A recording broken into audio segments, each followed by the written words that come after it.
Assalamualaikum warahmatullahi wabarakatuh. Alhamdulillahilladzi bi ni'matihi tatimmus shalihat.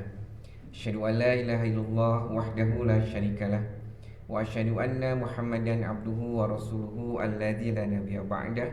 Allahumma shalli ala Muhammad wa ala alihi wa sahbihi wa man tabi'ahu ila yaumil qiyamah. Amma ba'd.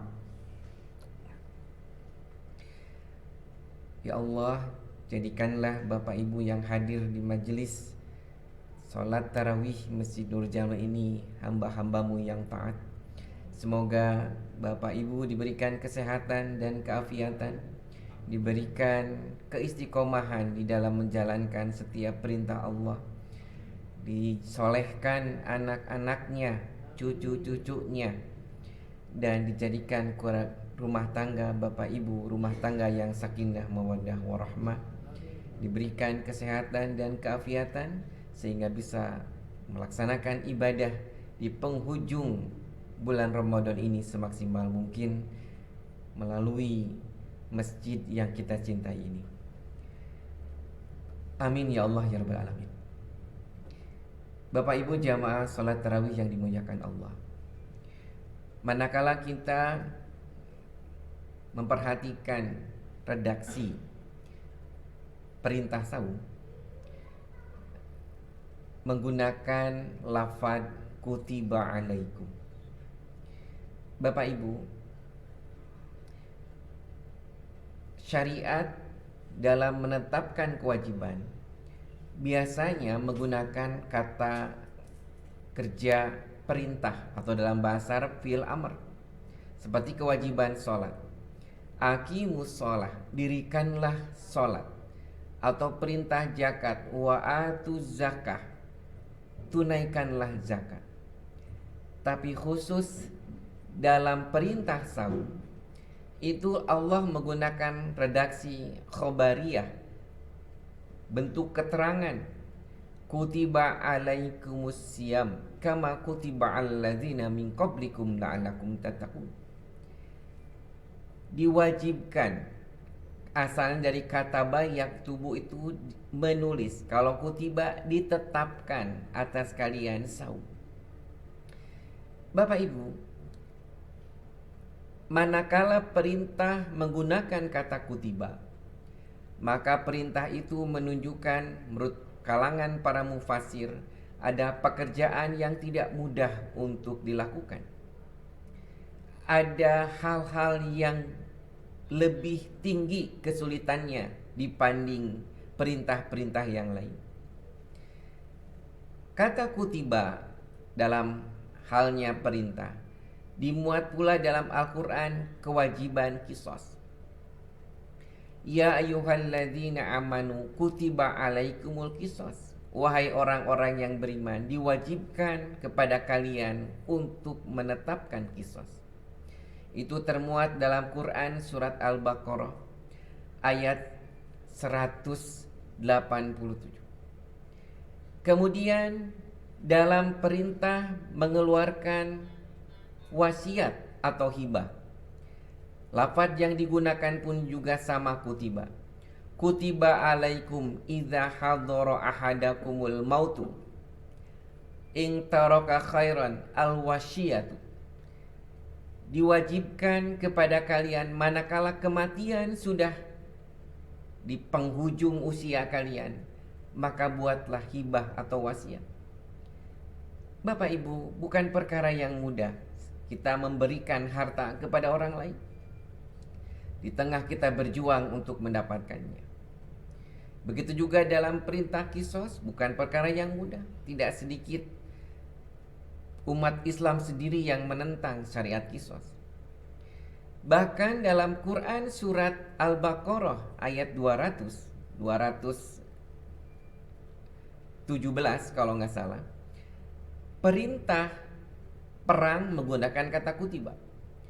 Kutiba alaikimul qital wa huwa kurhun lakum asa an takrahu syai'an wa huwa khairun lakum wa asa an tuhibbu syai'an wa huwa syarrun lakum. Diwajibkan kepada kalian untuk berperang, dan itu membuat kalian berat tidak kalian senangi. Boleh jadi apa yang tidak kalian senangi itu kebaikan bagi kalian, dan boleh jadi apa yang kalian senangi itu bisa jadi keburukan buat kalian. Perintah kisos, perintah ayat hibah atau wasiat, perintah berperang merupakan perkara-perkara yang tidak mudah untuk dilakukan. Demikian juga perintah untuk saum Ramadan selama 1 bulan pun. Bapak Ibu yang dimuliakan Allah, ketika kita saum 1 bulan full, dari subuh sampai maghrib, aktivitas kita tidak boleh dikurangi. Aktivitas mencari nafkah, aktivitas menjalankan kesibukan tidak bisa menjadi alasan kita dikurangi karena saum kita. Tapi kita harus terus melakukan. Bahkan Rasul beberapa kali peperangan dilakukan ketika bulan Ramadan. Tentu tidak mudah menjalankan ibadah dalam kondisi sulit, menjalankan saum dalam kondisi berat.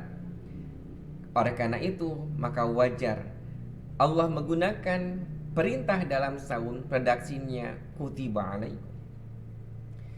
Bapak Ibu yang dimuliakan Allah, maka apabila satu pekerjaan berat dilakukan hanya karena Allah tanpa ada unsur yang lain, biasanya Allah memberikan balasan hikmah yang sangat besar.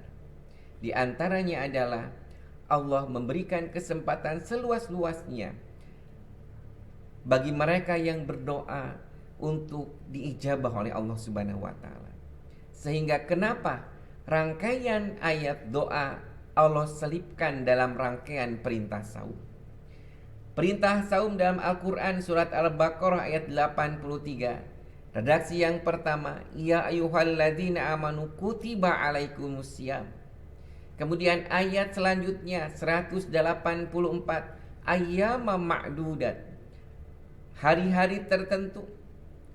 Faman farada fihina, hari-hari tertentu melaksanakan ibadah saum.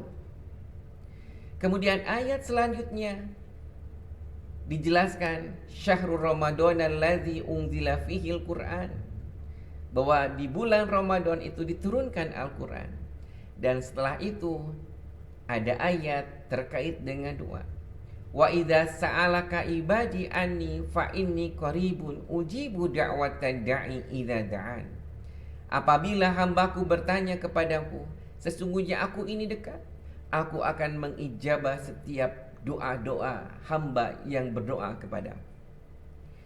Kemudian ayat yang selanjutnya tentang diperkenankannya seorang suami, seorang istri untuk melakukan kewajiban di malam hari di bulan Ramadan. Bapak Ibu yang dimuliakan Allah, ditempatkannya ayat terkait dengan doa di tengah-tengah syariat saum menunjukkan bahwa seseorang yang melaksanakan ibadah saum karena Allah Subhanahu wa taala, bukan karena unsur-unsur keterpaksaan, maka ketika saumnya Allah akan perkenankan doa-doanya.